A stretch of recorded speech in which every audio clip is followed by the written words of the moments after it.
Young హీరోను tension పెడుతున్నారు Bollywood super star Hrithik Roshan. ఈ ఇద్దరు హీరోలు నటించిన 2 సినిమాలు షార్ట్ గ్యాప్ లో రిలీజ్ అవుతున్నాయి. ఆ 2 సినిమాలు ఒకే జానర్వి కావటంతో 2 సినిమాల మధ్య కంపారిజన్ వస్తుందేమో అన్న టెన్షన్ కనిపిస్తోంది. వరుణ్ తేజ్ హీరోగా తెరకెక్కుతున్న aerial action drama Operation Valentine ఈ పాటికే రిలీజ్ కావాల్సిన ఈ సినిమా సంక్రాంతి రష్ కారణంగా వాయిదా పడింది. ఫిబ్రవరి 16న సినిమాను ప్రేక్షకుల ముందుకు తీసుకొచ్చేందుకు ప్లాన్ చేస్తున్నారు మేకర్స్. భారీ బడ్జెట్ తో పాన్ ఇండియా రేంజ్ లో తెరకెక్కిన ఆపరేషన్ వాలంటైన్ సినిమాతో శక్తి ప్రతాప్ సింగ్ హడా దర్శకుడిగా పరిచయం అవుతున్నారు.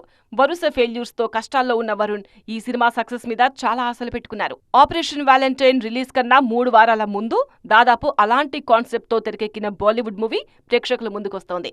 హృతిక్ రోషన్ హీరోగా సిద్ధార్థ్ ఆనంద్ దర్శకత్వంలో తెరకెక్కిన సినిమా ఫైటర్.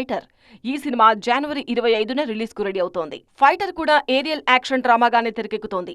ఈ జాన్రాలో రిలీజ్ అవుతున్న తొలి సినిమా కావడంతో India's first aerial action drama అంటూ ఫైటర్ ను ప్రమోట్ చేస్తున్నారు మేకర్స్. కాస్టింగ్, బడ్జెట్, మేకింగ్ ఇలా అన్ని రకాలుగా ఆపరేషన్ వాలంటైన్ కన్నా ఫైటర్ కు ఎక్కువ అడ్వాంటేజెస్ ఉన్నాయి. దీంతో ఫైటర్ చూశాక ఆపరేషన్ వాలంటైన్ ను ఆడియన్స్ ను ఎలా రిసీవ్ చేసుకుంటారో అన్న టెన్షన్ మేకర్స్ లో కనిపిస్తోంది.